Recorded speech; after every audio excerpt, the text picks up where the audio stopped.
Thank you for listening to the BjjBrick Podcast. We'll be bringing you Brazilian Jiu-Jitsu and good times.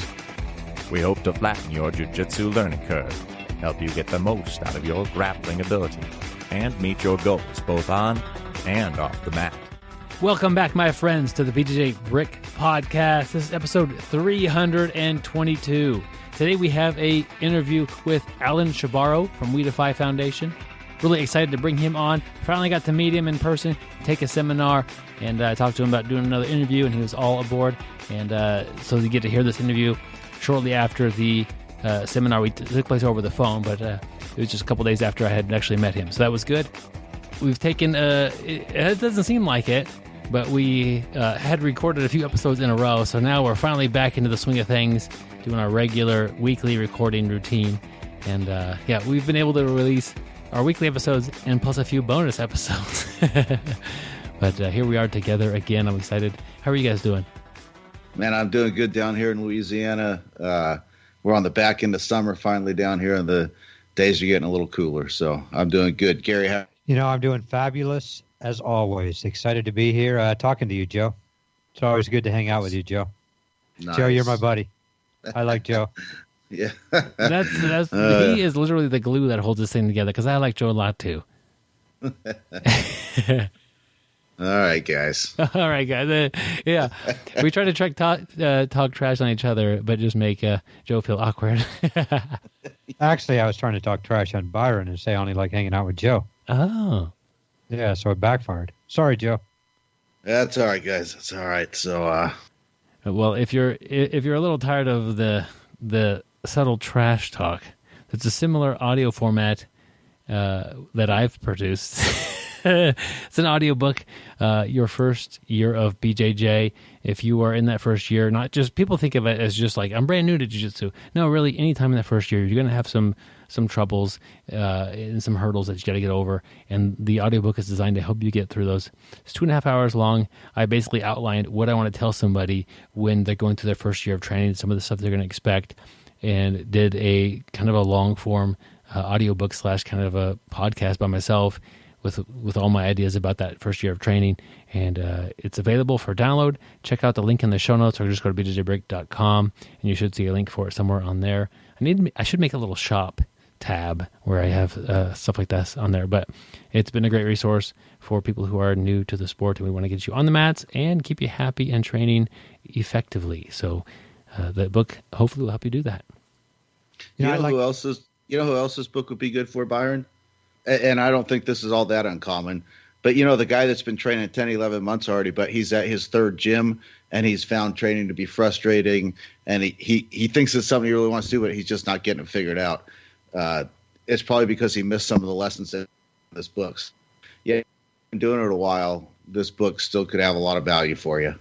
Byron, I like how you talked about putting a shop tab on there. I think that's a good idea. You could put that book, 6 games for BJJ, your first year of BJJ, and you could put the glamour shots of you for sale on there too. I think that'd be pretty neat. Yeah, that would be nice. We do have also kind of a glamour series of pictures of Gary that he autographed. I thought they've all been sent out by now. Yeah, I gave those out to some of our Patreon supporters that were like, the next 6 got the sweet autographs. Yeah. But we are out of those, though, but we got your fresh glamour shots. Okay, good. But hey, you were talking about your first year of BJJ, being a newbie in the sport, and kind of made me think about basketball. As you guys know, I coach a 12-year-old basketball team. And there he goes, Gary bragging again. Hey, I enjoy it. Yeah, I know. But we've had some up years, some down years, up sessions, down sessions. This time I'm kind of at the bottom of the barrel. My team's not doing as well. Last session we were doing better, but I don't care. As long as the kids are learning, I'm happy. But it made me think about something. I've got a bunch of my kids playing football right now, so my team is a little shallow, and we played a team that was really good today, and we've played them before, and they, a couple weeks ago, they beat us by 40, and they beat us by 40 again. And, they never turned off the gas. they kind of embarrassed my kids a little bit. But, it was great, because I got to talk to my kids about heart. Don't give up. Who cares if we're losing this badge? Give everything you got. But, it also made me think. I've had some teams where we've been in that situation where, we could blow somebody out by 40. And I don't know. I'm a little different. I know some coaches will, but I don't really want to blow out some 40, some 12-year-old kids by 40 points. My goal is to have these kids enjoy the sport of basketball, and you don't enjoy it as much when you're really getting, it'd be like me going against Damian Maya. If we were on the Jiu-Jitsu mat, I wouldn't be doing well if Damian, brought his A game. And, it made me start thinking about, to drag this back onto the mat. If I've been training for 15 years and here's a brand new person and that's been training for 3 months, is it really in my best interest and that person's best interest, just to tap them out as many times as I can in a given round? I really don't think I'm going to learn a lot from that. I don't think the opponent will learn a lot from that. And I think it's a good way not to grow the sport of jiu-jitsu. I mean, I think there will be people who will drop out because of that. I mean, if you had 3 rounds in a row with very talented people and every one of them brought their A game and you've been training for 3 months, even though you did read Byron's audiobook, you're probably not going to have a very good time of it. That was just something I was thinking of just as we were playing today, and it made me think about bringing that back out onto the mat. Yeah, good off-the-mat lesson, Gary, and it's an easy example to see, that taking over to jiu-jitsu. Nobody wants to be treated that way, Nobody wants to be humiliated on the mats, especially in a training setting. Or, nobody wants to be humiliated on that in competition setting, but sometimes that you get tapped out quickly or something bad happens. But, when you're training with somebody, and this happens a lot in jiu-jitsu because it's a room full of different teammates. It's not in a basketball team. You got to think like at NBA. Everyone's at least a certain level, and sure, some people are stars and some are not, but they're all elite level athletes. In jiu-jitsu, we have people who are brand new and people who are professional athletes on the same mats. And it's up to the people with the more talent and the more skill and the more time on the mats to take the responsibility of making sure that the people who are new get brought into this sport, this lifestyle, this culture, and enjoy it. Yeah. One thing Joe and I were talking about is, this is a game. This isn't practice. Kind of what I was talking about today. It was a game. And, we were down by, 40, and this coach is still pressing us. And, to be honest, it didn't make me too happy. But, I look at it that it's going to teach my kids some adversity. You can't quit. You got to give everything you got. But, so it is a competition, and you do want to win. It's important to win, especially for seedings, for tournaments and stuff like that. But as Joe and I were talking, there's other things you can do. You're playing a team that, in a competition-wise, that you're much, much better than. You're going to win very easily. But, first of all, if you have some guys that aren't that great, you could put them in, get up by 20 points and put those guys in and let them play the rest of the game. Give them a little bit of experience, get their feet wet, get them some live reps. Another thing we were talking about, as a coach, you can tell your guys, hey, I want you to work this certain offense, make sure you pass, at least 5-6 times, set a number right there. And then you're taking a little bit of the air out of the ball. You're not going to, score, 100 points against this guy. You're taking a little bit longer, tell your guys, if you have a big size advantage, work it in the middle, have the guy kick out and, shoot some threes or, 15-foot jumpers, work it that way instead of having your Shaquille O'Neal lookalike, score against some guy who's 2.5 feet smaller than him. There are still ways to win the game or win the competition, which is important. But I don't know. I don't know if everybody feels the same. I just didn't have a really good feeling today. And, and I bet some coaches will say the other way, just blow them out. And, that's the way it should be. But, I don't know. I'm not a big fan of, having blowing out another team of 12-year-olds and having them go home, Gary, go home upset. Gary, your strategy there has another, maybe it's unintended, but a good consequence, and that is that it gives your guys a chance to work on things. Like if you tell them go down and pass the ball 6 times, not only are you effectively taking your foot off the gas a little bit, but your guys are getting better at their passing.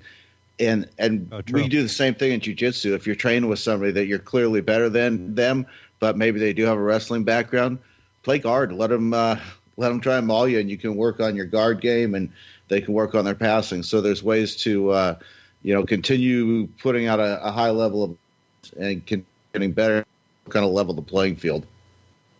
Yeah, I like that, Joe. You're still going to get the win, but your team's going to get better. Like if you just run up and down the court, you press us and steal the ball all the time and kick it into your 6'5", 12-year-old, and he's scoring against some guy who's 4'9", are you really getting better? But if you sit there and you work your motion offense, you work everything perfect, everybody's cutting, setting screens, great passes, good crisp passes, you are going to get better. It's going to help you in the long run. I like that idea, Joe. Yep, and you guys are both talking about actual game performance and training at the same time, so always learning. Yep. Speaking of always learning, part of what we do in jiu-jitsu is we help other people learn. It's kind of what do they call that? It's a relationship, a synergistic relationship. And that reminds me of our quote for this week. It's by Weiston Hugh Auden. At least I'm going to go with that pronunciation. He was a poet, born in 1907, died in 1973. And the quote is, "We are all here on earth to help others. What on earth others are here for, I don't know." And again, that's by Mr. Auden. And I think the question at the end there is not really a question. The answer is somewhat obvious. We're all here to help others, and we are not perfect. And when we have shortcomings, that's opportunities for others to help us. And that's not a hard quote, a hard lesson to drag on the mats, because I think that's what we do in class. And some nights you're there and a lot of your focus is on you and you getting better, and other nights you're there and you're helping other people out. That's a great thing about our sport. Yeah, that's a big one. And I remember interviewing Rafael Lovato Sr., and he said, if people, everyone is training half for themselves and half for the other person, that's a great environment to train in. And I think about that quite a bit when I'm training with somebody, and are they getting as much out of this as they can? And am I also getting something out of this? And trying to make those situations happen more and more. And another part of that is I think it's kind of a joke. What on earth are the other people here for? I don't know. But in reality, if you need some help, that's part of the process. And a lot of times, we've all been in jiu-jitsu for a while. We're the ones that are helping people. But surely there are times, even I had a seminar today I attended, that I got help. And so you need to be able to accept help from others if you need it, or if you want it in a certain category. So you might find yourself super good at something, and then another category not that great. And it could be at work or at home or whatever place it is. But if you need help, you need to be able to accept that help for things to get better. You're talking about you may be good at something, you may not be good at something. And, I just thought about, your fire group, Byron. It's a very important job with a whole bunch of different tasks to be, known. As you pull up onto a wreck, as you pull up to a warehouse on fire, pull up to a house on fire, you do have people that are better at stuff. Somebody may be better at, medical, healthcare, or I don't even know what you call it. Some people may be better firefighters. Some people may be better at noxious gases, stuff like that. And, for you guys to function as a well-oiled machine to protect, houses and citizens here in Wichita or any other city, you guys all have to work together. You have to help each other out. And Joe was talking about, the synergy. We get a whole bunch of people together that have different strengths and weaknesses, But you put us together, we are that much stronger. And, same thing goes with your gym. We got people who are great wrestlers, people who are great off their back, people with great leg locks, people with great triangles. But you put those people together, they all have the attitude, they want to help each other and make that school, make that gym stronger. Oh, man, that's a recipe for success right there.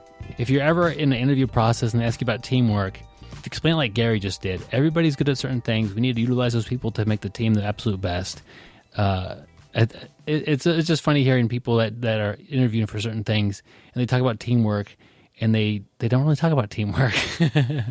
But if a team member understands the value of a diverse team and how strong it can be and getting people in the right positions on that team, man, that's a huge thing. I was thinking both of your and Joe's occupation. Joe's out there on a boat, no help around. An emergency happens. You have to have, a whole bunch of people who are good at, different tasks. And, that's why otherwise that boat's not going to function well. Yeah, one of the things I think that makes a crew on a ship work so well together is we live together. And so you become really invested in each other. And I interestingly heard a radio program about a fire. It was overseas where they wanted to kind of redo the way firehouses are run. And they actually tried to make it like an 8-hour-a-day job and have a day shift, a night shift. And it just failed miserably because the firefighters, when they do the 24 on and 48 off, they become such a cohesive group. So awesome. It's really interesting to look at that kind of stuff. And then, like you say, compare it to how a gym operates. Yeah. But, I was talking to, actually not Byron, a guy who works for another fire department. And he was telling me about a guy on one of the shifts. And, this guy, I think is like, I don't know, maybe I don't even know what you call him, but I think he leads the 24-hour shift, captain, I don't know, or whatever rank he is. But it kind of, he was telling me about this guy, and it didn't really sound like he was a team player. He was just all out for himself. He was telling me, he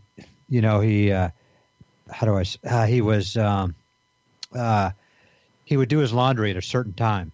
And if you had your laundry in there, and remember, these are guys who live together 24, like you were saying, Joe, he would actually take that laundry and throw it out. And so you can have somebody, go back to that thing, what on earth the others are here for, I don't know. And I think that's the person who doesn't work together. You really want to have, to have that a cohesive unit, you need to find a group of people who are willing and able, to help the other people out. And, some people, they're selfish. It's more about them. But if you can find that recipe and get the right people where everybody works together, you're going to go a lot farther. I can think of a grappler who is really good, but he doesn't really talk to anybody. He more cares about what he does. He's not helping the new people, not helping them, just around the gym. But it just seems like that person in the long run won't go as far as the very helpful guy in the gym, the one who's always helping the new guys, help. I don't know. It just seems like that person who gives everything they got to their teammates will end up farther in the long run. Yeah, and that's one thing on the fire department where, hey, this person's going to work with you, in a little conversation, like, okay, what kind of person are they? And usually they'll describe somebody. But if they ever say, not really a team player, that's pretty much, you're done. That says a lot right there. Like, they're in it for themselves. They're really kind of hard to work with. They are making sure that they have a good day. They don't really care about you. Like, it says a lot in a few words, and it's not something that you hear very often. But when you do hear that from somebody else, and you take, of course, everything with a grain of salt, and you let people try to either prove it for themselves, and maybe somebody had a bad experience with somebody. Like, a lot of people meet Gary and they don't like him, but wait till you get to know Gary, and then you're really not like him. No. But take everything that somebody says about somebody else with a grain of salt and give them a fair chance, because you don't know what's happening behind the scenes. But if somebody is not a team player, that quickly is something that is like an alarm flag goes off in my head. But yeah, that's a fun quote, and it kind of has a little bit of humor in it. But yeah, it's a good one. Yep. And I noticed Byron, being the firefighter, says an alarm goes off in my head. That's true, Gary. Yep. Do you guys really slide down poles when a... Okay, so to answer that, the only work Byron does on a pole is on his off days. That's his side gig. Man. Gary, we have one station that has poles at Station 1 downtown, and so they have what's called a second floor. So most of our firehouses are kind of built, a single story, and so you're never upstairs. But at Station 1, you could end up upstairs when the alarms go off. You don't want to go down the stairs; it takes a little too long. So yeah, if you're at Station 1, especially if you're sleeping in the bunk room, you get a call. Lights come on. There's a pole. Jump down it and get on the truck right there. So there's only one of them here in Wichita. Do you jump down it or do you slide down it? It depends. You could get down that thing pretty fast, and I've done it half asleep before because you wake up and you're okay, do this, and then it's, oh man. Just try imagining waking up and being driving within 15. What was that, Joe? It's got a little bit of mat at the bottom, right? It does. Like it does. It has like a 3-inch little mat. That will kind of help you out. And then you get to the bottom, get out of the way because somebody else is probably right behind you. So, good point. They are, as far as why they're trying to phase that sort of thing out, is they're injury prone. But in any area where real estate is a premium, you have to build up. And so some firehouses have those. We only have one here in Wichita because real estate's really not that crazy. Man, I'm so old. When I get up like 5:30 in the morning, I'm in bed and it takes me 5 minutes just to walk down the staircase. Ankles are all stiff and too many leg locks with Gary. Let's get to the interview with Alan Shebaro. He is the most interesting grappler in the world. He reached the top of Everest by sweeping it and taking mount. This is also how the mount position got its name. He had to drop his sponsorship with Beats headphones because they would not fit over his cauliflower ears. Their stock dropped 30% that day. He wore his unwashed gi to a blind date. You're damn right he got a second date. I don't always listen to podcasts, but when I do, I prefer the BjjBrick Podcast. Stay sweaty, my friends. All right, my friends, I'm excited to bring Alan Shebaro back to the show. It's been a little while, Alan. I finally got to meet you. You came to Wichita here and taught a seminar. Alan is the vice president of the We Defy Foundation, and he's also a 4th degree black belt under Chris Haueter. You also have you have a long resume. I definitely didn't cover anywhere near it, but tell us a little bit more about yourself. Well, thank you for having me back on for the second time. Always great to have a repeat. It meant that I did something right the last time, so good to go. Jiu-Jitsu wise, I got into it literally just because I kept getting my ass handed to me and everything else that I tried. So when I came to Texas on active duty, I was stationed at Fort Hood in the Army. I was trying like every single different type of martial art they could find in the area. From, I'm not kidding you, Cook So Wan, I'm not making these up. Jing Sai Do, Wing Chun, Wing Sun, just pretty much everything you could possibly imagine. Any chunky monkey do that was out there, just give it a chance, 6 to 8 months, and see how it worked out. The problem was that I was 6'1", 22 years old. Until I was about 22. My first tournament weighed in 147. So some guy up the street come in weighing 185, 190 pounds. Day one, doesn't have any experience whatsoever. I'd be like, yeah, I got this, because I got my 6 months experience, 8 months, I know more than he does. And get my ass handed to me just because he was bigger. So I just got fed up with it. When I went to try out this Brazilian ground fighting, is how it was advertised. It was literally pulled out mats behind the bleachers at an activity center. And I showed up and met my my longtime training partner when I first started out, Peter Torres. And he was smaller than I was, actually. He was a bit shorter, but he was about 125 pounds. And he got me in an armbar from the guard like 4 times in a row in the same round. Like, I don't know how are you doing this? How you, like, it was magical to me. He's like, man, I really don't know. It's the only thing that I've been taught, the only thing I know how to do. So that's it. So after that, I was hooked.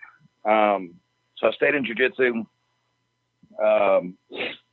and got into cross training a little bit with the Army judo team there, because there wasn't much jiu-jitsu at all around like 98, 99 time frame. So judo was like the closest thing you could find like training partners with. And so I got a little bit of a taste of judo early on, but mainly didn't really appreciate it until like way later, like 20 years later, just because I was so enthralled in the whole jiu-jitsu aspect being on the ground. Well, fast forward a bit, got to train with Saxon Janjira in Muay Thai for a bit. I think I trained with Yusuf Al-Zarai for wrestling. All this opportunities came when I came off active duty the first time, and moved up to Dallas in 2000, and was trained with Carlos Machado, Kenny McClure, Travis Luter, all the original first black belts that Carlos had out of Texas. So I was really fortunate to have like almost a centralized zone for just about everything. Sina Haddad with his judo background, he's also a black belt in jiu-jitsu. So I started learning a lot of stand-up and takedowns from the very beginning. I just never agreed with, I always felt uncomfortable giving up position, and pulling guard was like the top tier of giving up position in my view, the way I looked at things. So, and the more takedown stuff that I could figure out and learn, the better off I was going to be, especially at my size. So the weird thing is that later on I started gaining weight, and I competed everything from feather to ultra heavy under Carlos's team. And it worked out really well, because I had a small man mentality, small man game mentality, but I gained weight until I was, the highest I got was like 256, but it was not a good, it was absolutely not conducive to jiu-jitsu. I was a mouth breather just getting out of my truck. So I'm not saying it was a good thing, but it felt good being that big after being small for a while, but I had to drop that down. Found my good weight, like around 215, 220. That's probably like the best weight I've been at, and just kind of moved on from there. If you could think back and kind of put yourself back in your shoes, why were you so interested in finding a martial art? You were going to all these different gyms, all these different academies, and trying to find something that was working for you. What was that drive? Oh, that's easy. I got my ass handed to me all the time. I got bullied as a kid, and growing up into, high school. And I think that just kind of like affected me even later. I just didn't like the feeling of being intimidated just because of unknown variables.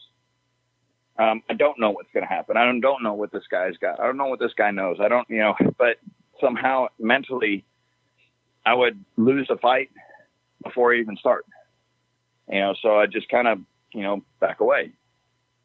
I wanted the confidence to be able to, if it happens, it happens. If it doesn't, then so be it. But have that same presence in a sense, where it's not going to matter. I always appreciated the most quiet person in the room is the one that probably has the most to be careful of. You have to be more careful of the person that's most quiet in them. Excuse me. I always had that quiet personality, so I just wanted to make sure that if the time ever did come, I'd be able to handle myself. And that literally was the beginning of that. I always jump in head first. So always trying to get in, I always get into saying things competitively. So I thought that the best way to test those skills was competing. And that's literally how I got into competition. I just wanted to see and make sure and test out the things that I was working to make sure that everything I was being taught was applicable against people my size, bigger, smaller, etc. So I ended up working out really well. And I got no regret. So you found the martial arts before you joined the military, the Army? No. Okay. No. Well, sort of. So when I was, I was about seven years old.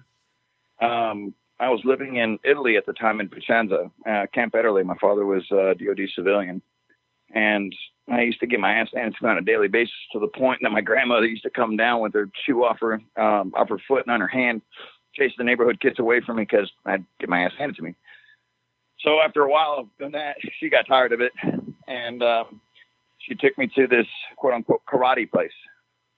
And come to find out later, it was actually a satellite branch for the National Italian Judo team. So they were like taking people up from like really, really small and building up into like athletes and Olympians from a very young age.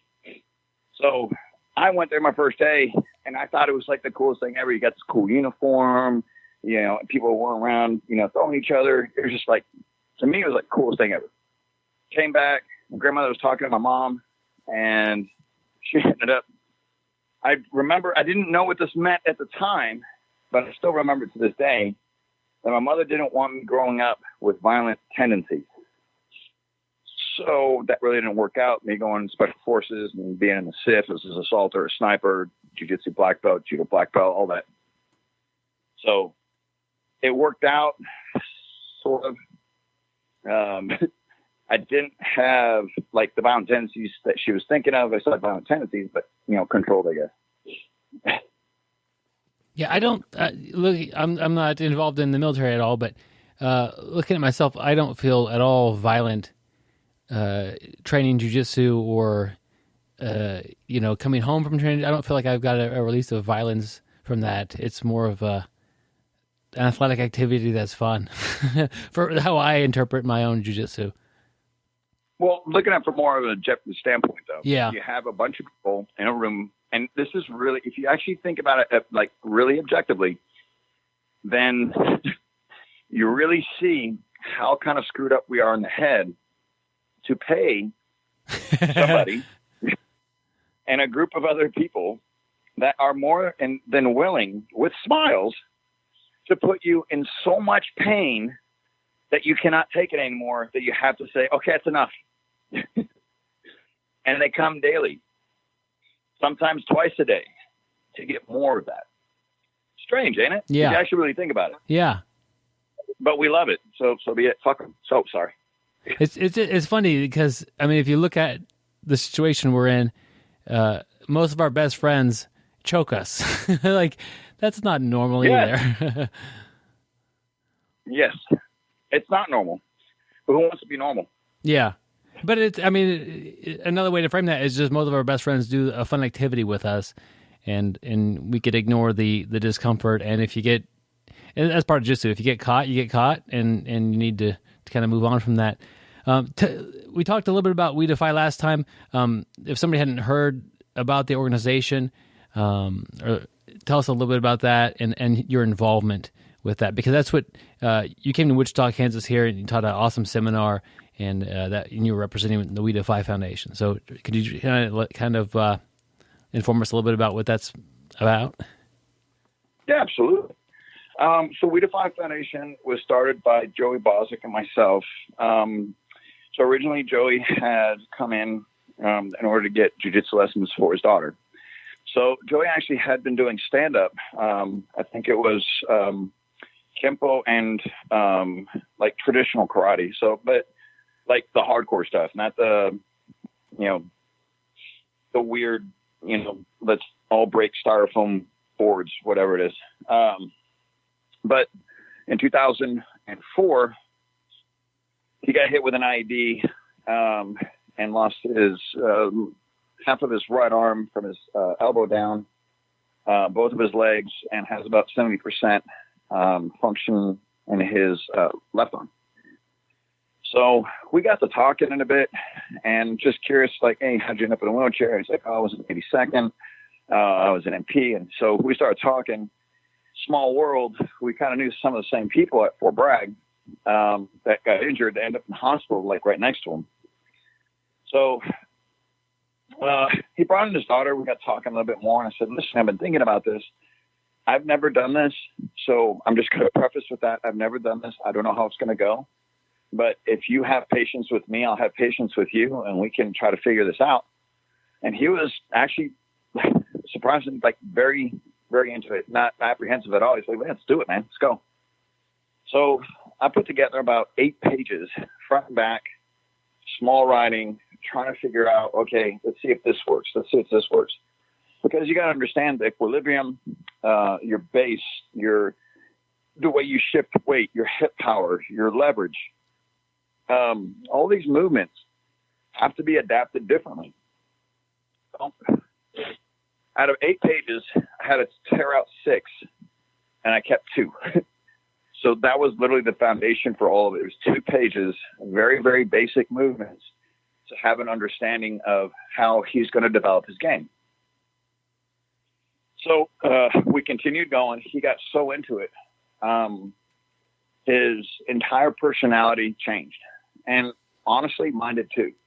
Because after being, this was 4 years ago, so 18 years of teaching the same thing to the same people, this was an entirely new problem. Like, I was actually excited to try to, like, figure out, because it's so much different. It's crazy. But it was therapeutic for me to kind of sit down and kind of, like, look at all the angles and see if that works. And then, you know, trying to find different ways that you can train and lift and strengthen up his hips. And, you know, how are we going to make up this movement? How are we going to make up that? What kind of takedowns can we do, alter, you know, to make it seem, or to make it fit your game? And so for me, it was a phenomenal challenge, more mentally than physically. And his was both.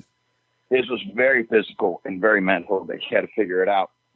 But the crazy part about Joey is he just recently got promoted to purple belt, and he has a very good understanding, not only of what he needs to do, but what regular able-bodied people need to do as well. So he literally has twice the knowledge as any other purple belt out there. He has an understanding of, you know, hey, you can make it up by doing this, and you can, you know, you don't need 2 hands on that. You can, you know, shift your hip there and then catch between your legs and then use your right arm, whatever it is. He's come really good at doing that. And that was my decision at the end, was realizing he'd been a blue belt for over 3 years. And I was kind of debating whether to promote or not. And I started thinking, like, hold on a second. He actually knows more than any purple belt out there, because not only knows one thing, but he knows both. Not only that, but we started realizing that he was happier. He lost, I think, 36 pounds in the first 7 months. He had a new goal in life. He wanted to start competing. I mean, he literally got the jiu-jitsu bug hard. I mean, he was literally addicted. So that's all he wanted to do. And he didn't want to compete. The reason why he got into this is so if someone else was attacking his family, it's not going to be another amputee, or if it is, going to be very rare that would ever happen. You know, amputee robs a house, but it would be more of an able-bodied person. And so when he started competing, he didn't compete in the Paralympics. Nothing against any of these organizations whatsoever. I got to preface with that. I'm not saying anything negative.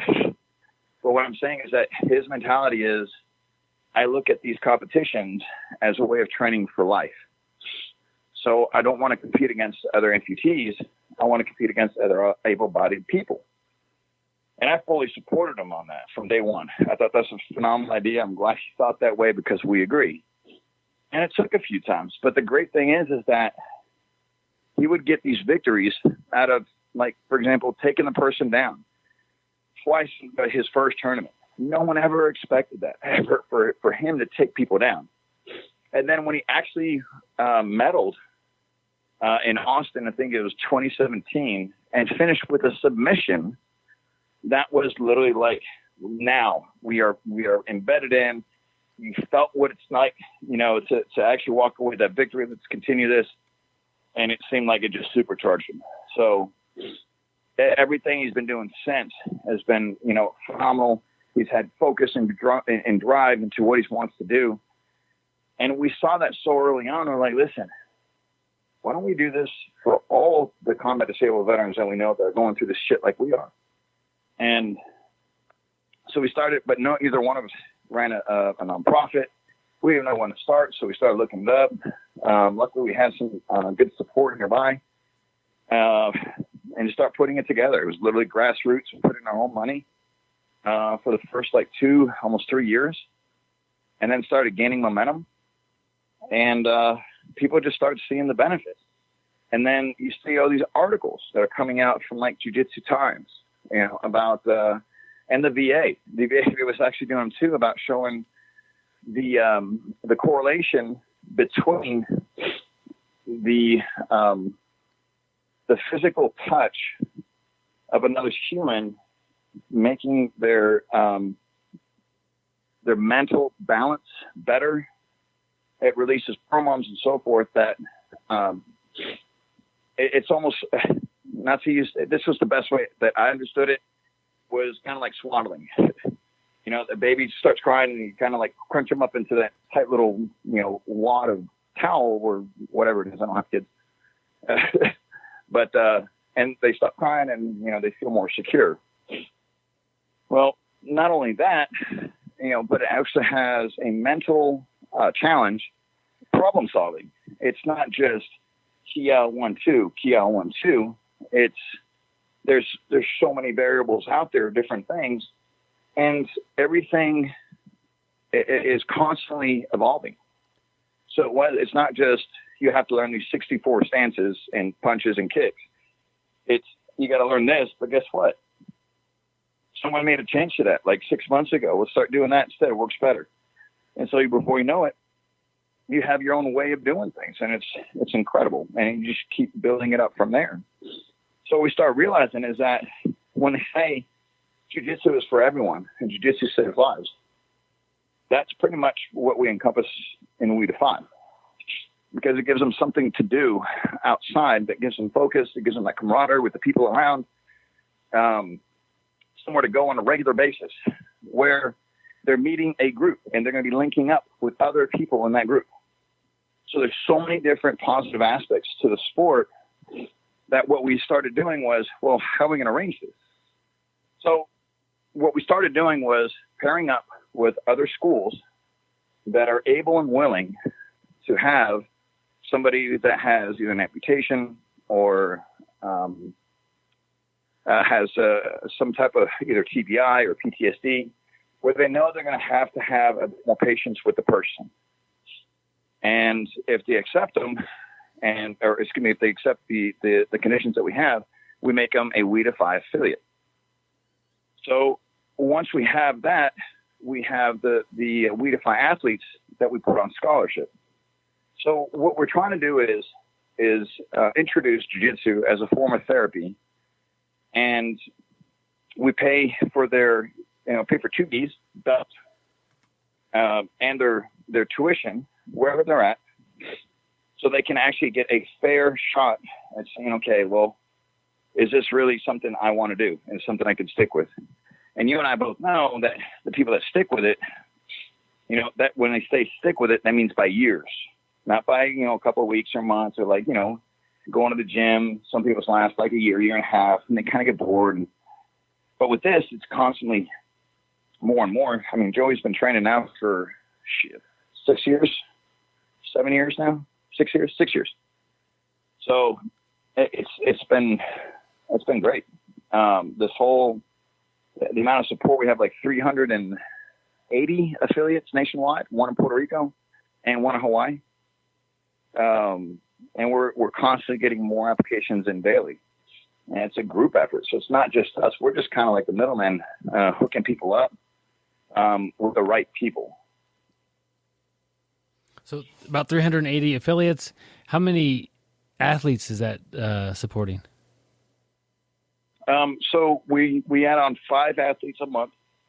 And so far we've put together, I don't know the exact number. It just keeps changing and keep going up. But I know it's over 200 so far that have gone through the We Defy program. Nice. That's and I think that's something that we could all kind of feel when you get on the mats and you go train. That sense of camaraderie, that sense of getting better at something and enjoying something that's very difficult. Those come pretty evident fairly quickly in jiu-jitsu, I think. And with the right places, absolutely. Yeah, that's true. So what are you, with that being said, what are you looking for when somebody applies for to be a We Defy school? Well, the first thing we do is a Google search. And we got to make sure that then there's no criminal background. Okay. And we've already had, and sad to say, some people trying to take advantage of the program itself. Oh. We had a guy that was in the Marines. He got out 2001. The most action he saw was being a lifeguard in Hawaii. So he was in the Marines, yeah, and he started a nonprofit himself. Well, sort of. It's not a nonprofit. He was saying that some of his profits went to nonprofit organizations. How much or which ones, no one has any idea. But again, the program was so early at the time, we had no idea that someone was actually going to try to come to my own gym and actually try to fool us. And so we asked him for a DD-214. And when he actually responded with, "Oh, the Marines got something different," we're like, okay, go ahead and let's talk. A DD-214 is a general, it's across the board, all branches. So basically what it tells you is how long you've been in, if you had any, if you've been out with a honorable discharge, dishonorable discharge, where you were, what you did, kind of like a general overview of your military career, but it's across the board. So when he tried to tell us that it was something different, I'm like, okay. And then we found out it was full of shit. And then we had one of the guys that literally got not charged, but he actually was prosecuted and opened up a jiu-jitsu place after he got busted for embezzling, cocaine, trafficking. I mean, all these different things. It's public information. It's literally right there. And he's like, "Oh yeah, we just want him." Like, no, you certainly don't qualify. So being able to kind of eliminate, the douchebaggery, before it even happens is a great advantage. So these are people that have schools and are applying to be affiliate, or these are people that are planning to get the scholarship or become an athlete? I'm sorry, could you repeat that? I was just wondering, who these people are. Are they? Is this somebody who is running a school, a jiu-jitsu school, and wanted to become, support We Defy, or is this somebody who's approaching you as, I want to become a We Defy athlete and get some support? So the first guy was a Marine. He was trying to become an athlete. The second guy that got caught with the cocaine or got busted for all that before and had that record, was trying to have a school. So the problem is that with all these nonprofits and everyone, they're like, oh, better in this, better in that. We want to make sure that people aren't going, oh yeah, we're doing a We Defy seminar and we're raising money for this. And so people are giving money, but we never get it. So they just keep it for themselves, or they try to and this is why we actually have a We Defy logo that actually is very unique, in the sense where we have a couple of hidden things in there so we know if someone's faking it or not. And also we have this very thorough background checks now that we have to do if you actually want to be a part of it. So it's a little bit of a process, but in the long run, it pays off greatly. Yeah, wow. It's paid off greatly and helped a lot of people. And it's really a cool idea is just help them get started and get to see some of those benefits in jiu-jitsu, because we all have seen people come in and try it for a little while and maybe even enjoy it. And for some reason, it just doesn't work out for them. And that might be financial, or who knows what the hurdles are. But if we're able to take away some of these hurdles for people, and jiu-jitsu could be a great answer for some of the problems in their lives. I actually agree 100%. I think the hardest part was the success. Honestly, it was, we ended up having, I think, over 500 people, veterans that qualified on a waiting list because we didn't have funding. So it costs an average of about $2,000 or $2,200 per athlete per year to have them in the program, which, I mean, if you actually think about it, it's very, very, very, very little because it's for the year. So it's not that much. But for having 5 athletes a month, that means we need to have, $12,000 in the bank to cover that. And every month. So right now we're kind of like already spent like over $100,000 for athletes just this year. Yeah. Is it easier to get an athlete at a school and then get a second athlete at that same school because you've already worked at that school? Is that something that you look for to get more people involved with less, I guess, setup or less things to get through? Actually, no. We are completely non-biased. We literally look at distance and what the athlete would prefer. Okay. For example, they might have a school that's really close to their home, but there's another school that's closer to their work. And so we don't suggest, they're like, where would you like to go? Where do you feel more comfortable going? And they let us know. We don't say, hey, I know so-and-so up there. No, where do you want to go? If you don't know, then go to all 3 of them that you like to go to, and then let us know. We'll start from there. Wow. And that's just a great way for anybody who's looking for a thing, where to go train, someone new to jiu-jitsu, is go shop around a little bit. And, if one of them has a little bit better price, but they're closer to your work, or they're more convenient, or they treat you better, or you feel like it's a more enjoyable experience, or you like the quality of the jiu-jitsu better, whatever the reasons are, that has a huge effect on whether you should make that decision. And that's cool that you give that to the athletes to make that decision. We just felt it was the most fair way of doing it, where they didn't have to worry about the money or the cost. Because we have a deal worked out with all the schools that, we can pay up to $150 a month. That's up to. So if it goes over, we can't do that. We have some places that Pete Wilhelm in Oklahoma, he has Triton Fight Center. Yeah, he doesn't charge any of the people that go through. They get vetted. They get through the program. They go to his place. He refuses to take money. So we have a lot of places that do that, that accept the We Defy athletes but don't want any money. But it's not for us to make that decision for them.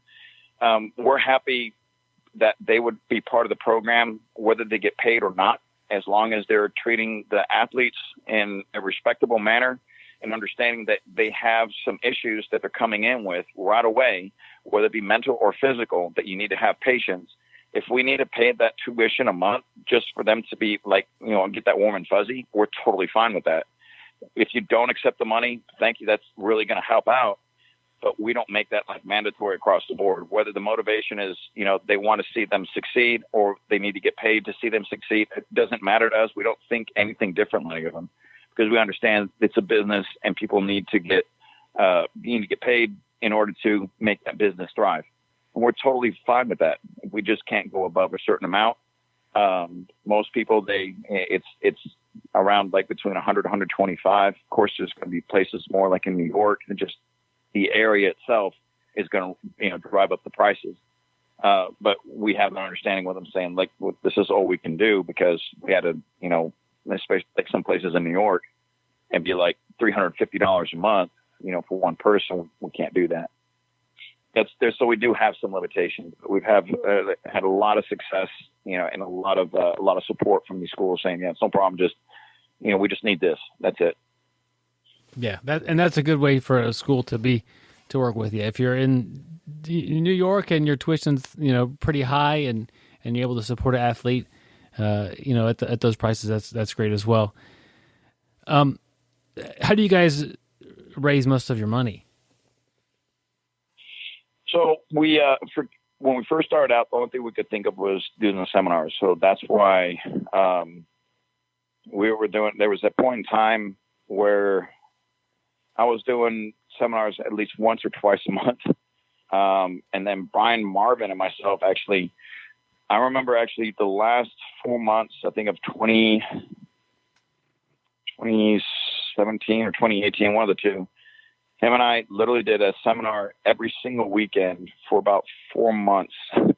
We were booked up like constantly. And I think he was actually doing like one or two of those like in between the middle of the week, just because it's the only time they could go up there. But I remember traveling with him and we go one place after another. We just lose track of like where we're going. That was what you experienced this last weekend. That was how we started out. And now we have some other sponsors that are starting to build up. We're starting to gain momentum so we can actually get corporate sponsors. That's our next goal. We actually have a annual gala that we started this last year. Then we have a lot of the like silent auctions and so forth. But we have our next one November 2nd at the Intercontinental Hotel in downtown Los Angeles. So we're going to have one that stays here in Dallas where the headquarters is, where it was originated in the springtime. And in the fall, we're going to have a traveling gala. So basically maybe LA this year, next year New York or Miami, who knows? It just depends where. But we're going to have one that's traveling around. And that's how we're going to be, building up, even more funds, T-shirts, decals, patches, all these things make a huge difference. It be surprised on, we had Monkey Tape that donated some patches with our logo on it. And that was able to raise like $1,500 in itself. That's a phenomenal, way of getting things done. And so we've had a lot of generosity from outside sources that we were really, really fortunate to have. But moving forward, we're trying to build up to a nonprofit like Wounded Warrior, but still keep the line straight. We're not at any point in time is more than 20% going to the admin or because there's always going to be costs involved. Yeah. We have people that do the accounting, the social media, and it's a full-time job. So we can't expect everyone to volunteer for that. I'm not on salary. Joey's not on salary. Travis Larson, the current president, is not on salary. It's just the people that listen, I'd love to do it. I can't take away from my own job to do this. And we understand that. So there is going to be some costs and some expenses, but like, for example, the money that was made this weekend for me, the only thing that is going was $230 for the plane ticket. And then everything else is going back to We Defy. So it's a success. As long as if we can get 80 to 85% of what we make that weekend back to the foundation, we consider it a success. And it sounds like your by far biggest expense is the monthly tuition for people to go to class. How high, like, is it expensive for gis? It seems like there's room there for a gi sponsorship. Maybe somebody can make a We Defy gi, and then every time somebody buys one, they give one to you guys to start somebody off with or something like that. Actually, we have gis right now that we did a collaboration project with New Defiant, and Fuji has donated gis. They actually donated, I think, 30 gis 6 months. And that was coming from Jimmy Pedro, actually. He's been a phenomenal supporter, one of the most quiet ones out there, but literally a phenomenal supporter. And he literally jumped on the opportunity and has been helping us out tremendously. The gi donation that he gave was a massive help that we really needed at the time, especially because you're absolutely right. The gis are probably the highest expense other than the tuition that's monthly. But the front cost, yeah, it is. The T-shirts that we have online, the hats, the decals, everything. we realized everything actually helps. Everything, makes a difference. And you'd be surprised in where they're coming from. So anything that anyone can help out with, we're just really thankful that anyone take the time to actually do that and give up some of their own money to help out someone they don't know. So we can't thank them enough. Man, there's so many people out there. Yeah. I feel like a dick for not mentioning them all. Well, I didn't tell you I was going to ask about this, so you have no list, but yeah, be able to mention a few is nice, and know that there are people out there helping you out at that level. Yeah, it just from top to bottom. We even had people that donated like some really nice pictures. It was like I think it was pictures in Alaska, mountains, things, whatever. We were able to raffle them off basically, and it was $80 right there. So I mean, it does make a difference. All of it makes a difference.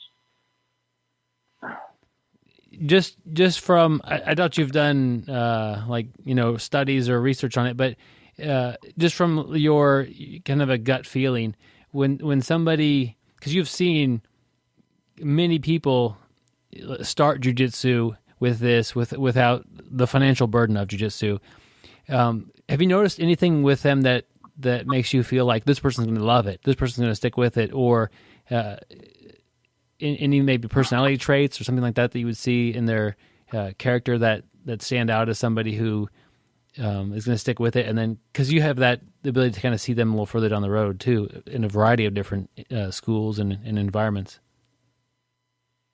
There's so many factors that I don't see though. It's a gamble. Yeah, it really is a gamble. And literally because I don't know what's going on in their home life. I don't know what's going on with the work situation. I don't know what's going on, what's going on with the VA, what's going on with your script, what's going on. There's so many things that play a factor in it more than an average person. So I totally get it. We just try to provide a solution. Yeah. We're not saying it's the solution. We're saying it's a solution, and it might work for you. It has worked for many people, and hopefully it'll work for you as well. But if it's not, let's find you something that is going to work for you. And there's so many out there. We just specialize in this one. We don't do all martial arts. We literally just do jiu-jitsu. There's places that have like a hyperbaric chamber and things like that. We don't do that. We don't, it's great things. Don't get me wrong. Providing funds to a family that's in need costs, they might be in debt and, whatever it might be, costs incurred for prosthetic, but we can't do that. We have just one set thing that we do, and that's just jiu-jitsu. So it kind of keeps things clear in a sense. Yeah, and you say it's a gamble. There's a lot of things going on in people's lives that you really can't see or even help with, but jiu-jitsu hopefully does with that. But you know what? It's a good gamble. It's well worth it. It's a good bet. Even if a lot of them don't tend to like jiu-jitsu or stick with it, the ones that do, makes it a good gamble overall. I don't know what the numbers are, but getting people, anybody who's trained for a decent amount of time just can't imagine their life without jiu-jitsu. And the odds are the circumstances that brought you to the mat you could have got up on the other side of bed that day or talked to a different person and never found jiu-jitsu and how different things would be for anybody. So I agree wholeheartedly.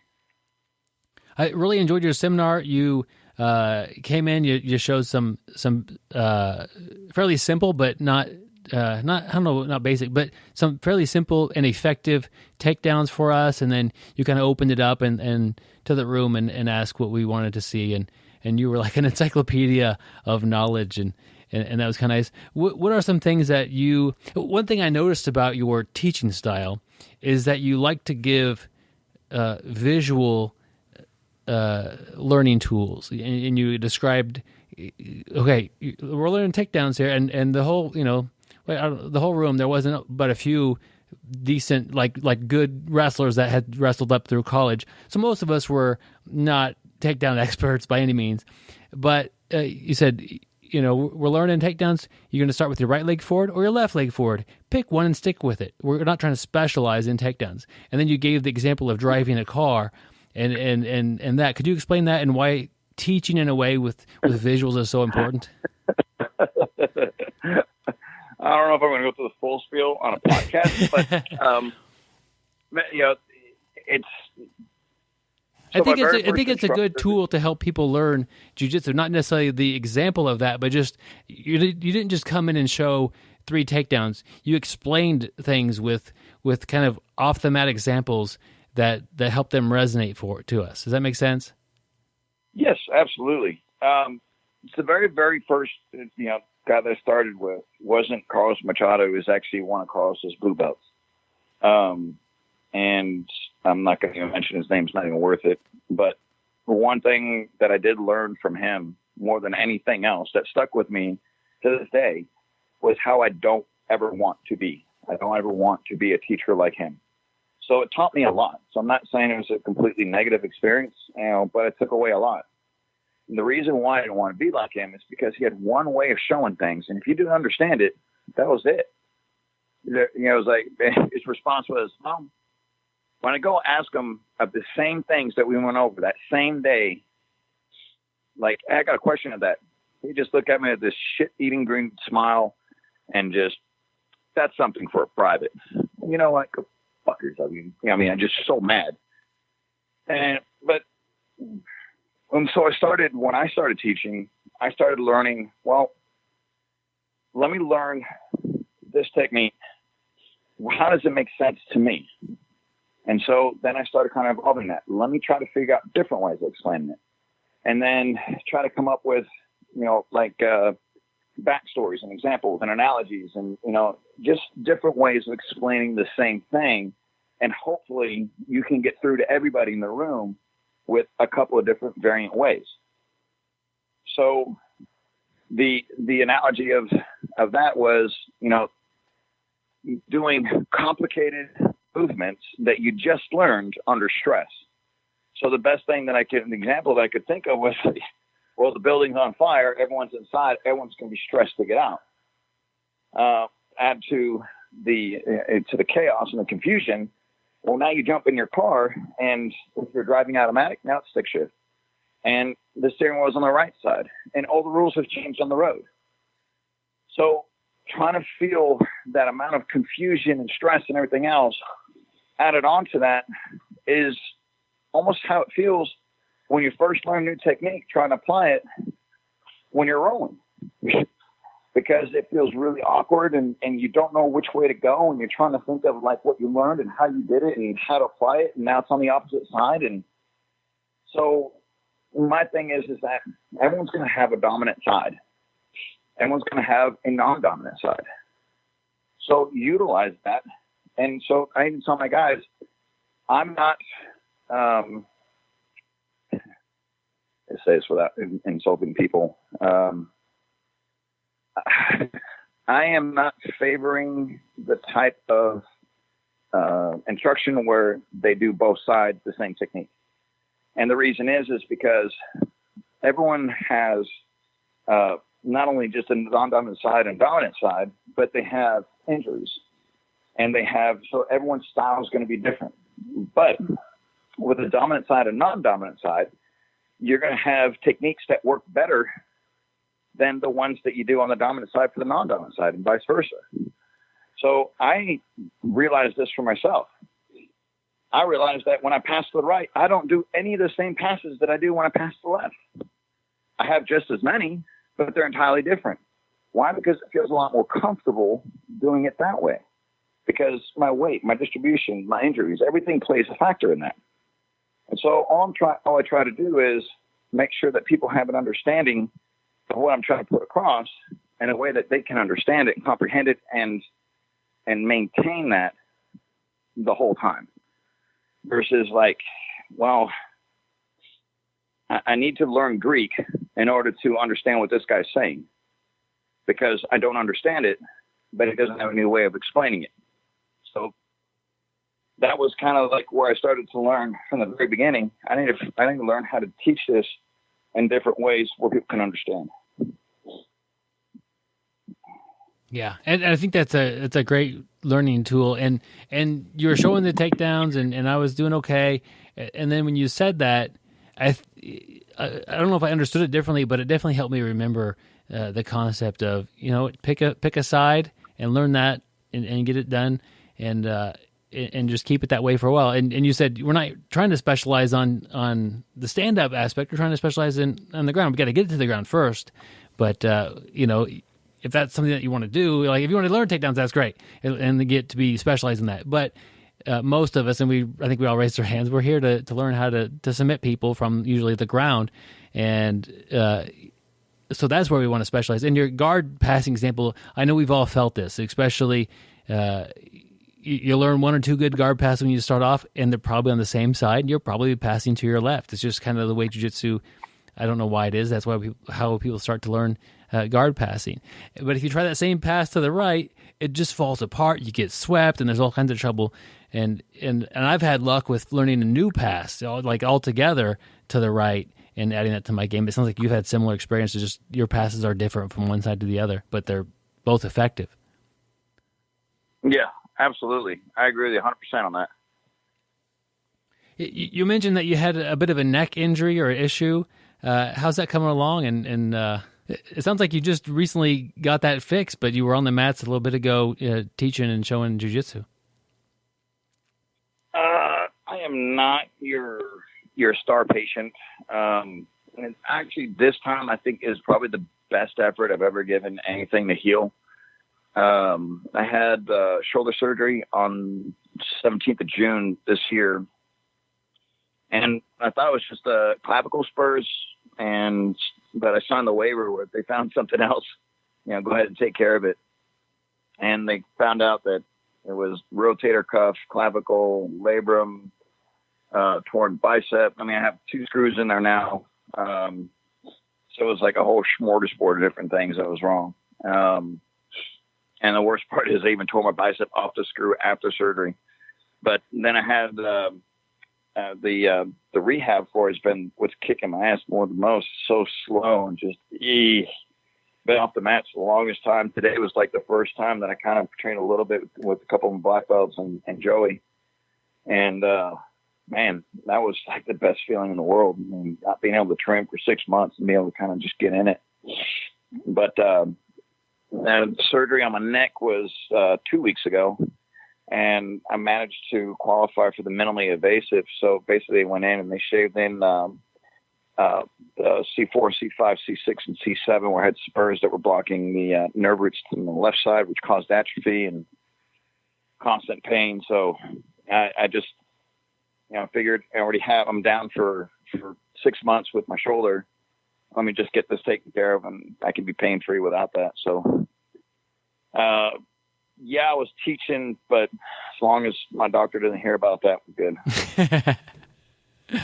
Yeah, and it can be a hard lesson for a lot of jiu-jitsu people, is just take a little time off, and doctor doesn't understand jiu-jitsu either. And you I think it's interesting you started with some of your black belts. You started with people that you trust, people that are have your interest in mind while you're back on the mats, and versus started with the 280-pound new guy who wants to see what it's like to roll the black belt. You can handle yourself just fine, but the chances of injuries skyrocket with somebody like that.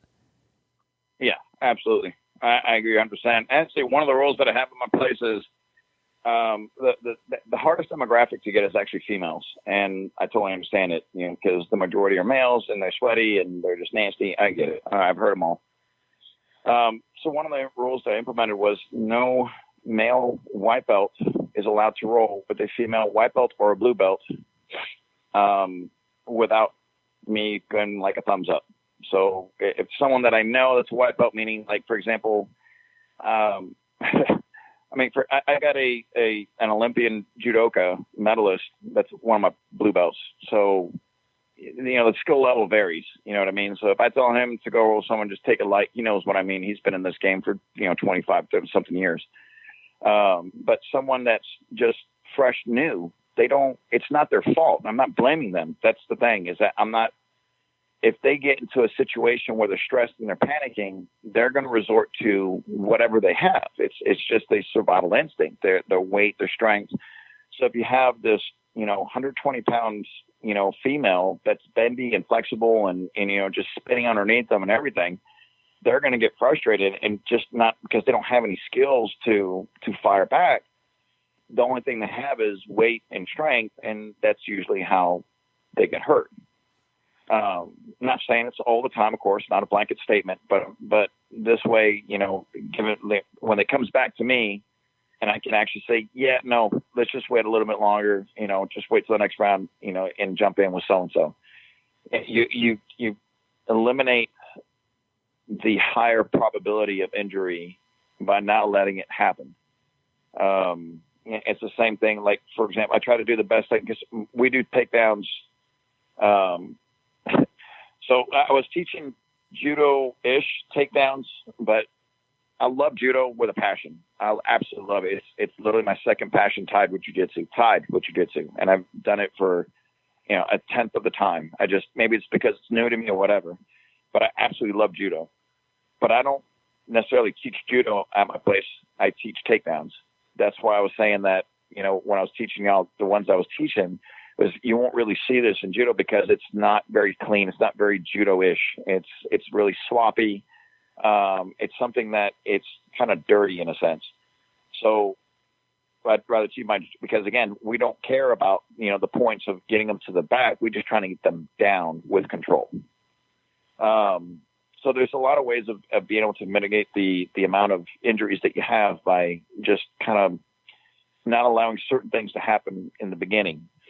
After a while, that you'll have, by the time you've been there and got your blue belt, you've been there for like 2 years.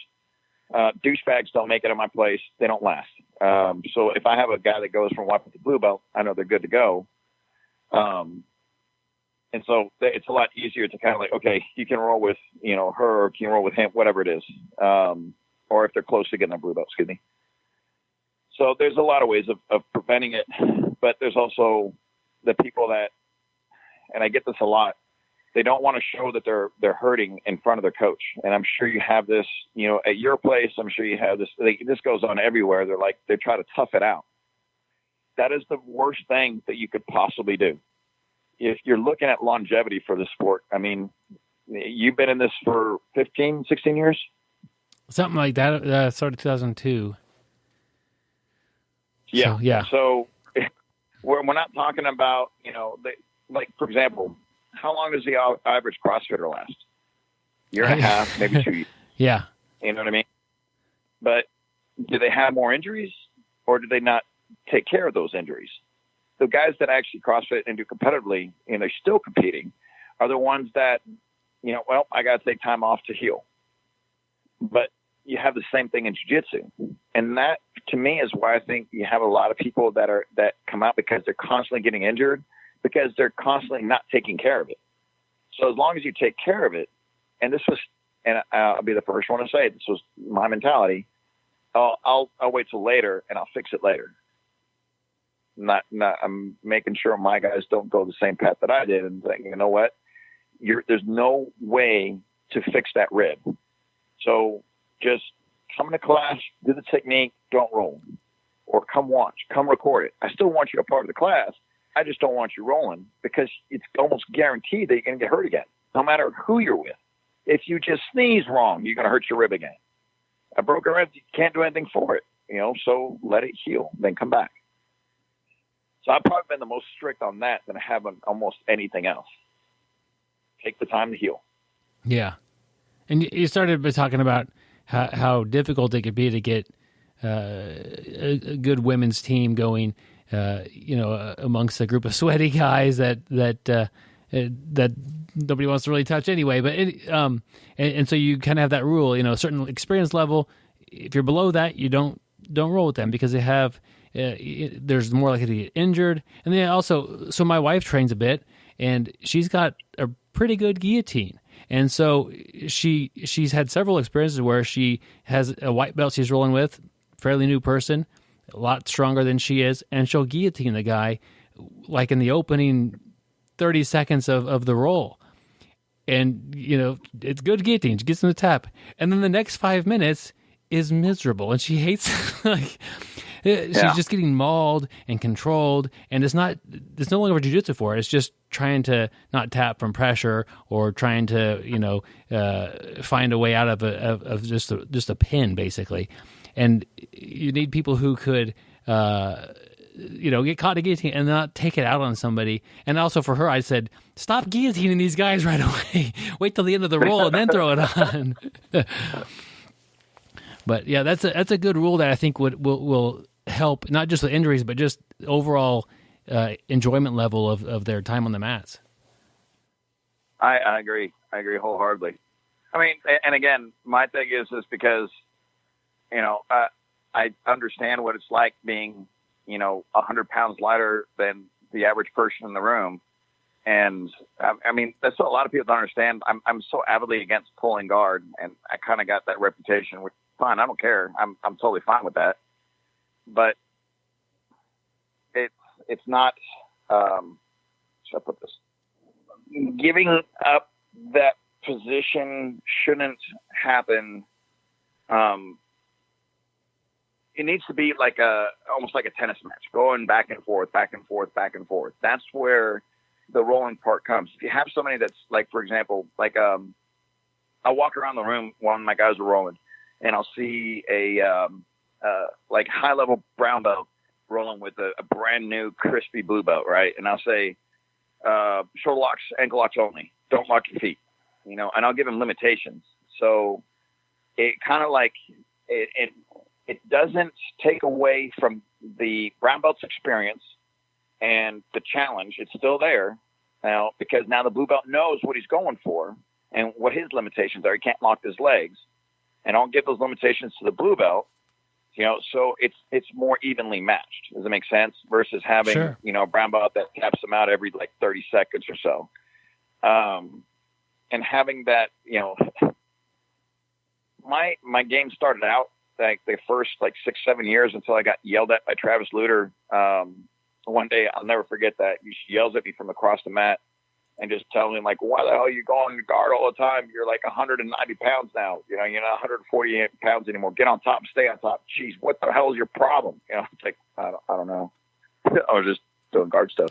But I literally, I lived on my back. I would, my guard game that was it. That was literally where I did all my fighting. And if you look at all the earlier stuff that I have, I don't think I have very many. I can't count on one hand submissions that I had, or they're under one hand that the ones that I had on top. Everything else was like triangles, kimuras and closed guard, stuff like that. And until that day, and then everything else switched. So my entire background has actually been on the bottom and small. So I still have that understanding of what it feels like. And I still remember that, like being rolled up and crushed and everything else. So a lot of the stuff that I do is kind of like oriented toward the smaller person going against a bigger person. But the reputation that I have because of my size, everyone thinks that I teach big guy jiu-jitsu, which is kind of odd. But if they look at my background, they see, oh, that makes a lot more sense. Because my entire background was literally just on my back doing guard stuff. Yeah, you kind of have a wide spectrum of experiences coming from such a lightweight class all the way up to you're a big guy. I don't know what you weigh now, but or what you have at the peak of competition. Very fit, physical guy, and it's kind of funny. You brought some of that small like, why are you still doing this? You're still playing the wrong game for your body type. Carlos told me once, I was like, I was a bear that thought he was a fox. I was like, I see what you mean now. Okay, I get it. So it made sense though, but I gotta give that analogy to this day with some of my guys. I'm like, you're literally, you're trying to fit. Like, for example, if I try to see guys playing like X guard, and the person I'm going against is literally like half their size, I was like, dude, you look really weird being under there. Yeah. It's really not your game. You should be doing, like more spider guard or anything like that, because you're trying to fit yourself in a tiny little space where you can't even extend your legs. It's probably not your game. Or I would tell somebody that's like 4'11" and 110 pounds not to do like a Toriando pass. Probably not a good idea. You're not going to get where you need to get. So there are certain things that have limitations in games that should be played more for. I'm not saying not to. I'm just saying it'd probably be better, more beneficial playing this game, this body type. Yeah, and it goes back to more about height. Yeah, it kind of goes back to we were talking about with Joey. We all do it. We all have to adapt our game to our body type, and some of us have different adaptations to make, and that's where it kind of becomes an art form versus just learn these forms and complete these techniques to get your next belt. And that's actually one of the best things that I had a short conversation with Fox down there, and he was saying, I based my teaching on 4 pillars: concept, mechanics, technique, and strategy. He's like, man, I'm doing the same thing. I was like, you want to go do karate in the garage? This is going to be awesome. And so when you have someone that has that same mentality, it's awesome, because I don't want clones. I don't want little Allens walking around like, with the strength game and everything else. I'm literally just trying to show you the concepts, and I want you to adapt it to you, to your life experiences, because life experiences does play a factor in that, whether you're going to be aggressive or not so aggressive. If, there's always going to be mental factors playing in. Injuries. You're not going to drop that shoulder down because it hurt. You did it like 3 years ago in an accident where you can't do that anymore. So you modify it. So, but that's also the beauty about jiu-jitsu, is that I can show a concept of a triangle, but doesn't necessarily mean that the entries or the finishes are going to be identical. They're going to be similar, very similar. But if you look at my guys, I literally have a wide spectrum, and they're different games. I have guys that are like really good being on bottom, playing like a half guard game, and any type of game you could possibly imagine. I got females. I got one of my black belts that's not even 100 pounds, and she has an entirely different game than mine as well.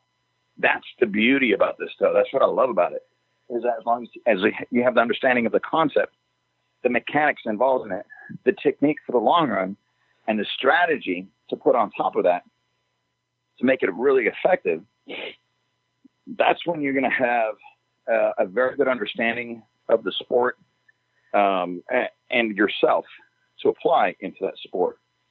And that's why I stuck it that way. I'm not saying that is the way. It is a way, and it's the way that I do it, though. Yeah, and I think that's a great way to learn as well, for students receiving technique, to understand that there's kind of an outline that you're going to teach it in, and if you can understand this thing, it's going to work for you, and you may that enables adaptation, because you understand, you have to off balance a person before you sweep them. You have to control their post hand before, or their post leg, whatever they're going to post with, before the sweep is complete.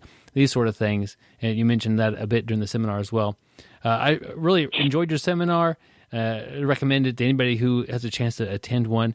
What's a good way if somebody wants to bring you out to teach or to contact you? Online, it's ShebaroJujitsu.com. Then WeDefyFoundation.com. If you just look up my name, you'll find either one of those two, and usually the top searches for We Defy Foundation. But my email, AlanShebaro@yahoo.com, or Alan@WeDefyFoundation.org is probably the easiest one to find me on. Okay, cool. Is there anywhere else we should send people to look or to learn about the We Defy, or is that the best place? That would definitely be WeDefyFoundation.org is the website for it. And if you get a chance, and if you're out in LA, the 2nd of November, we have the second gala, and it's going to be incredible. We've brought in some great speakers, some local people, some people from out of state. And if you were at the first one was phenomenal. I didn't think we could do better than that, but we already kind of beat the numbers on this, and we haven't even done it yet. So it's already looking like a phenomenal event. It's Intercontinental, downtown Los Angeles, 2nd of November. Hope to see everyone there. Awesome. And go check that out. I see it on your website there at the WeDefyFoundation.org. There's a attend an event, and it pops right up. And go if you're anywhere near the Los Angeles area, go check that out. That'll be amazing. Well, Alan, thank you again. Yeah, thank you for hopping on here with me. Thank you so much. Yep. Welcome back anytime, and it was great to finally share some mats with you and learn from you as well. Yeah, I look forward to doing it again. It was great to have Alan Shebaro back on the BjjBrick Podcast. Go check out his previous episode. And if you ever get a chance to train with Alan, I highly recommend it, whether it's at a seminar or at his own school. Definitely a good opportunity to learn some jiu-jitsu through Alan. If you are in our areas, and Gary and I are located in Wichita, Kansas, and Joe kind of bounces around between Louisiana and just south of Houston, we'd be happy to train with you. We like meeting the listeners and getting a little bit beat up on by them as well. And maybe we can even teach you a trick or two. I don't know. Send us an email, bjjbrick@gmail.com, or send us a message on our Facebook page. That's a good way to kind of get a hold of everybody at the same time. And we'll try to do our best to match up our schedules and get some mat time with you, my friends. And if you haven't checked out our social media, Byron's been real active. It'll be a week or two ago by the time this airs. But if you didn't catch the interviews he did at ADCC, he got some good interviews. Go YouTube channel, check that, and make sure and stop by and visit our Facebook page. Yeah, that was a lot of fun. And actually, the last couple episodes that have aired we haven't been together to record them. We recorded them before ADCC, so this is really the first one officially that we're recording after that. And really fun talking to some of the athletes and recording that, and got to talk with Marcelo Garcia, John Danaher, Gordon Ryan, Gary Tonin, Ty Rotolo. Was a lot of fun. He 16-year-old kid who's been training basically for his entire life at Autos, and a phenomenal athlete. He basically, for the bronze medal, he hyperextended Paulo Miao's leg. It was bad. Oh my God, that I couldn't believe how backwards his leg was bent. That did not look normal. And oh man, Paulo did not make a face. No, but it's no big deal. So I don't know if in theory, somebody could have knees that they could just pop backwards a bit, maybe several inches. But he was icing it afterwards. And during my interview, I asked Ty, I said, what was that like? He said he felt it pop several times. And then so I asked him, you're going to love this guy. I asked him, what are you going to do next? He goes, I'm teaching an anti-bullying seminar. Like, I love that. He's an amazing kid. And that's awesome. I'm glad he's doing our sport. And he's definitely dedicated to it. And he's got a twin brother who was coaching him, like in the chair during that match. It was really kind of neat to see. Nice. But anyway, all that stuff's on our YouTube channel. Check it out. If you type BjjBrick and ADCC, I'm sure they'll all pop right up. It would be a pretty easy way to find them. Or ADCC interviews. There's a whole bunch of interviews out there, but I did a few, and I'm very happy with those. And we got to give Becky a shout out. She did a great job on those 2 episodes. She fits right in. Byron said something about being out west with his wife, and she's the only one that was with you. She fit in well. Those were good episodes, man. Yeah, she came along and she watched every match the second day. Like the first day, she ate something that I think didn't sit well with her. She's like, I'm going to go lay down. Okay. It's a long day. The second day, I don't know how many, it was 8 hours or 9. It was a lot of jiu-jitsu. She said she watched them all. And so I don't know. That's a lot for anybody. But I was the most crazy part of it, and you can't redo it, because you kind of have to be there, was when they started the Absolute Division. They had 3 mats going at the same time. All 3 matches could have been super fights at any big organization. And it was just like so much was happening so fast. And then once they get to the medals divisions, they do them one at a time. And so that slows things down. But during that opening few rounds of ADCC, it was crazy. Of the Absolute Division, it was just crazy. So that was probably like my favorite part of the whole thing. I watched quite a bit of it on Flow Grappling, and I enjoyed it more when it got down to the one mat, and I enjoyed it more going back and watching some of the fights, because when I was trying to pick which one to watch with the 3 going on, and I think I missed quite a bit that way. But it's nice you can go back and watch them later, and they matches. Yeah, and when you're there, it's just like you're just trying to watch 3 things at the same time. It's just crazy. It's like intense. And the first day I was lucky enough to get to be on the floor and take some pictures and kind of get a super close view and experience it from that point of view. And the second day, I didn't take any pictures on the floor, but I was allowed to go kind of in the warm-up area where I got some interviews and talked to some people. So, yeah, great experience. Byron, how did you get on the floor there? I talked to a few people, and, of course, they knew exactly what the podcast was about. I know. Awesome. And, no, I talked to a few people and told them kind of what I was hoping to do, and they gave me a pass there to a media pass. And Perfect. I don't know for sure what happened, but the second day, I think that the first day they were frustrated with how many people that were on the floor. The second day, they kicked, like all the fighters were hanging out on the floor as well that first day. The second day, if you didn't have a fight the second day, you weren't allowed on the floor. Like they kind of updated your pass that says fighter, and if it wasn't the updated version, they weren't letting you back there. And they did that again with the media. And I was like, well, I could still go backstage and talk to people. So they kind of just cut back on the amount of people that were kind of between, if you look at it on flow, between the stage,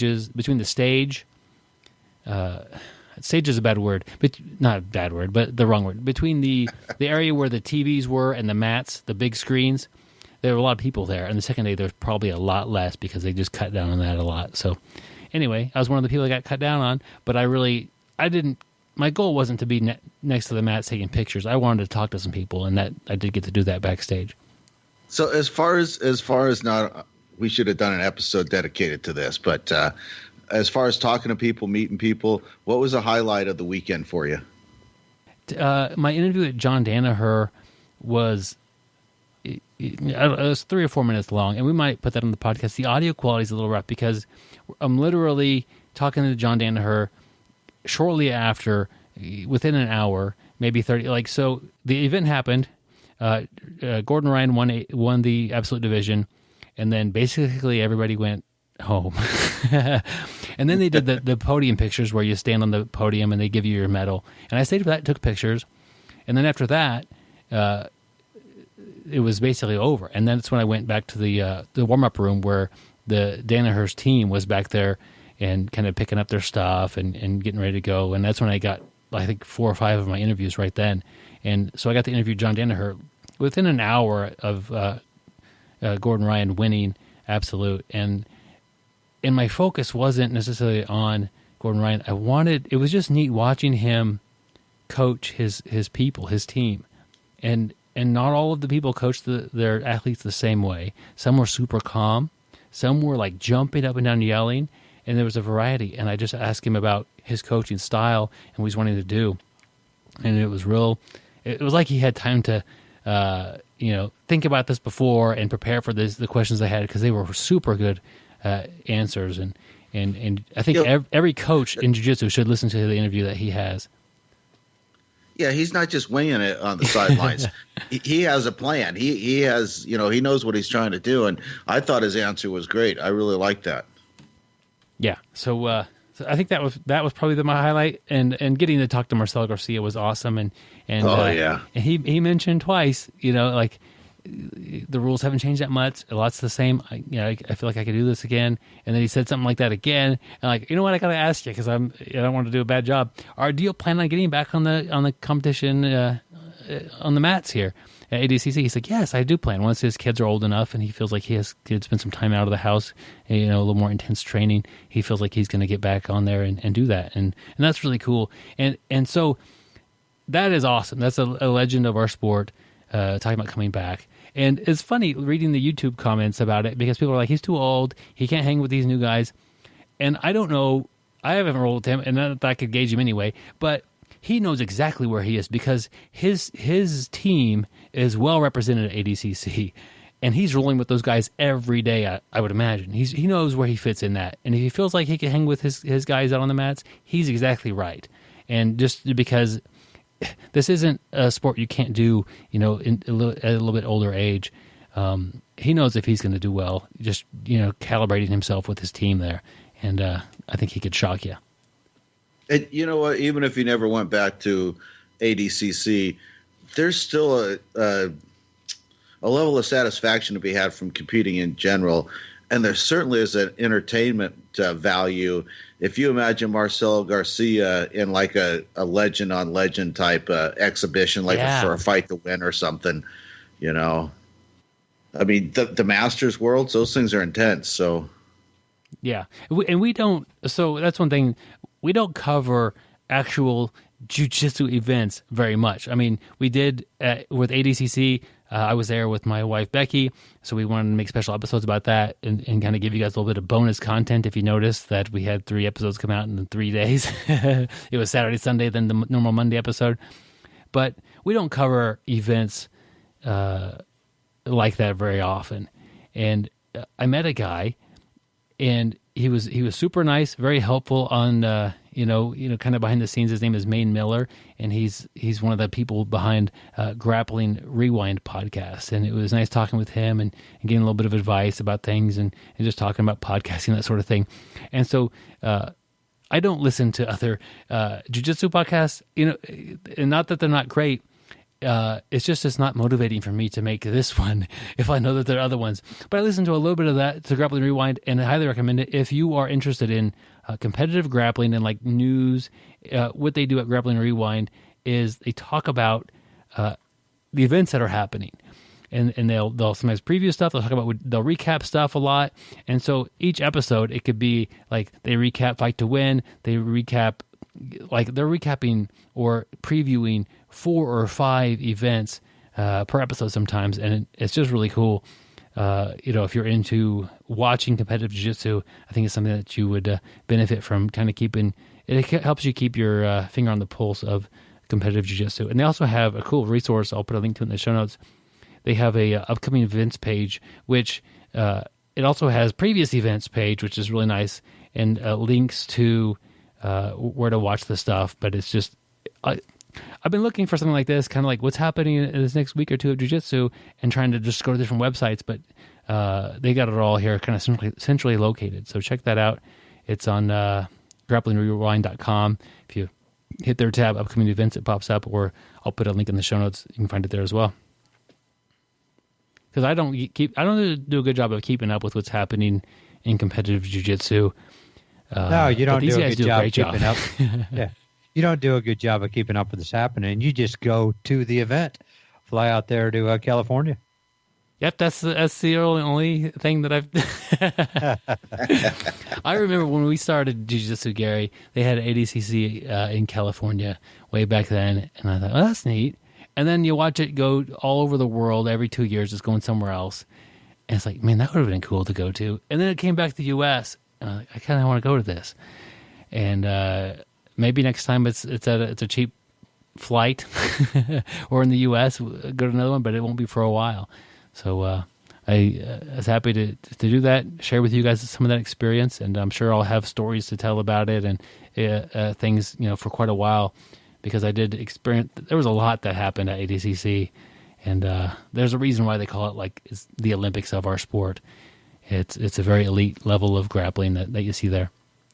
Well, and listening to the commentary, watching the matches, and reading some of the stuff that's been written about it afterwards, and watching some of the interviews, it seems to be fairly well accepted that this has been the best one yet. So you picked a good one to go to, I think. Yeah, and watching Lachlan Giles, if you know that story, which a lot of you probably do, he decided to throw his name in the hat at the Absolute Division. And I don't know. So when they did the tournament, they got everybody who won the medals, and they said, okay, let's do the Absolute time. And they took a break. I don't know if it was 30 minutes, 45 minutes to kind of get a bracket together of people who wanted to do it. And usually you have to if you get bronze or better, you could do the Absolute Division. And that might just fill out the whole bracket right there. But people were not doing it. And I totally understand that.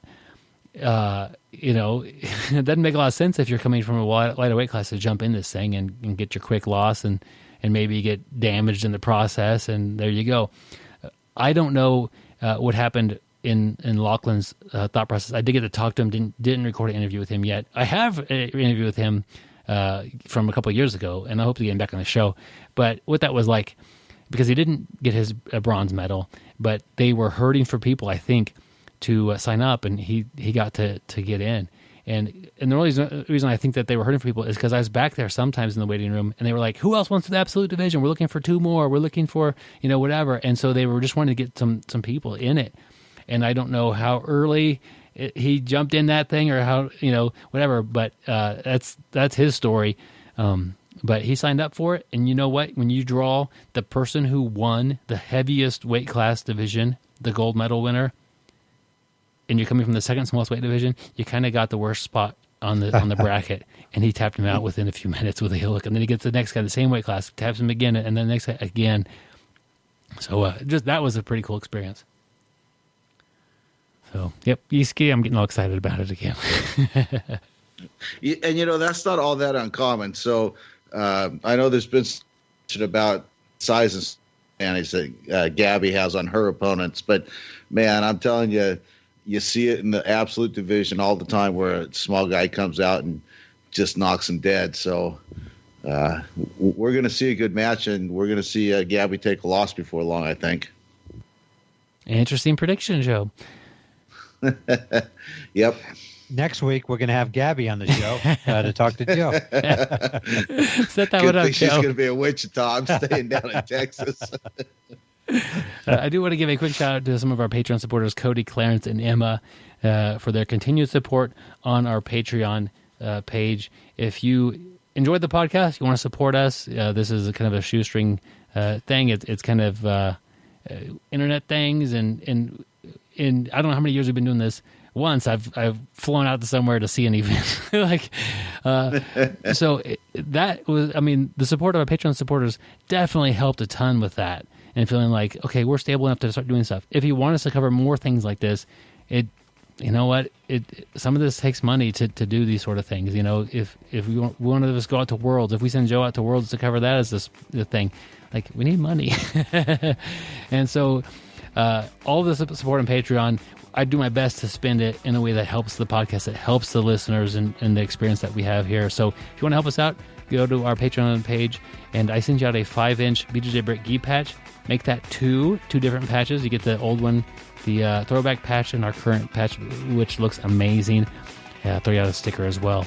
And you're also invited to join our private Facebook group, which is kind of behind-the-scenes stuff. I did a few broadcasts live to our private Facebook group from ADCC, just some kind of fun stuff that is like, I'll show this with the team here. And hope you guys enjoyed that, those of you who got to see that.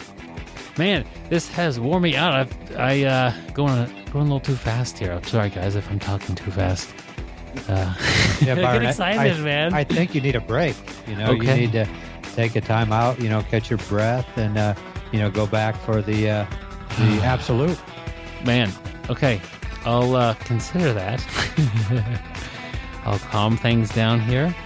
I'm getting worked up. I'm a little sweaty. I'm going to stay sweaty, my friends. And don't forget to shower. Train hard, train smart, get better, guys. We'll see you on the mats. Thank you for listening. I hope you find the time today to roll. After all, the best way to get better at Brazilian Jiu-Jitsu is to do Brazilian Jiu-Jitsu.